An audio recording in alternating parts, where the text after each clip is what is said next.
রমজান উপলক্ষে বগুড়ায় জেলা প্রাণী সম্পদ অধিদপ্তরের ব্যবস্থাপনায় শুরু হয়েছে নিরাপদ প্রাণী আমিষ সরবরাহ কার্যক্রম। আরো জানাতে সরাসরি যুক্ত হচ্ছেন সহকর্মী সঞ্জু রায়। সঞ্জু, কতদিন চলবে এই কার্যক্রম? জেসিকা, মাহে রমজান সিয়াম সাধনার মাস এবং এই মাসের সৃষ্টিকর্তার সন্তুষ্টিতে সাধারণ মানুষ কিন্তু সারা দিন রোজা রাখে এবং রোজাদার এই মানুষদের নিরাপদ খাদ্য সরবরাহের জন্য সরকারের সকল দপ্তরের চেষ্টা থাকে কিন্তু প্রতি বছরই।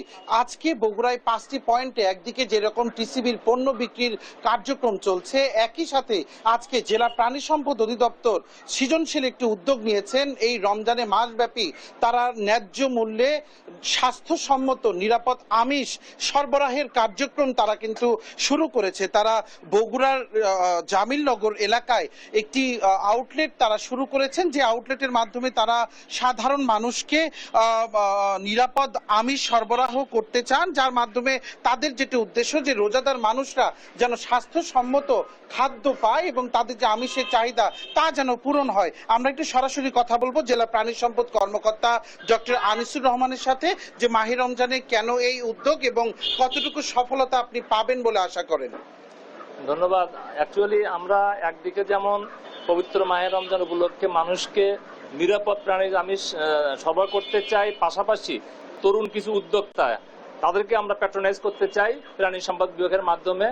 এখানে এই কারণ এই উদ্দেশ্যকে তাকে সামনে রেখে আমরা উপজেলাতে এবং জেলা পর্যায়ে প্রত্যেকটা বেশ কিছু পোলট্রি ফার্মকে আমরা নিজস্ব নজরদারিতে রেখেছি, যেখানে অ্যান্টিবায়োটিক খুব সীমিত আকারে ব্যবহার করা হয় এবং অ্যান্টিবায়োটিক সীমিত আকারে ব্যবহার করার পরেও যদি অ্যান্টিবায়োটিক থাকে আমরা সেগুলো উইথড্রল পিরিয়ড মেইনটেইন করে বিক্রির জন্য এই উদ্যোক্তা যারা 6 জন তরুণ উদ্যোক্তা রয়েছে, যারা ফ্রেশ অ্যান্ড ফার্মার্স নামে একটা আউটলুক দিয়েছে বগুড়া কলেজ গেটে, এদেরকে আমরা প্যাট্রোনাইজ করছি এবং আশা করছি আমাদের এই উদ্যোগটা নিরাপদ মাংস বিক্রি এবং সুলভ মূল্যে বিক্রি এটা কন্টিনিউ হবে পুরা মাহে রমজান থাকবে এবং এর পরেও সারা বছর ব্যাপী এই যে নিরাপদ আমিষের কার্যক্রম কন্টিনিউ করতে পারবো বলে আমরা প্রত্যাশা করি এবং এই ক্ষেত্রে যে কোনো ধরনের টেকনিক্যাল সাপোর্ট আমরা যেভাবে দিয়ে আসছি এটা আমরা দিয়ে যাবো ইনশাল্লাহ। জনাব আনিস, আপনাকে ধন্যবাদ। জেসিকা, আপনি শুনছিলেন, আসলে মাহে রমজান শুধু না, সারা বছরই সাধারণ মানুষের কিন্তু একটি চাহিদা থাকে,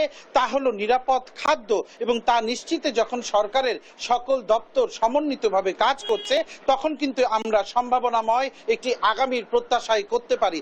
জেসিকা, বগুড়ায় জেলা প্রাণী সম্পদ অধিদপ্তরের ব্যতিক্রমী এই উদ্যোগের খবরাখবর নিয়ে আমার কাছে এটি ছিল সর্বশেষ। সঞ্জু, আপনাকে ধন্যবাদ।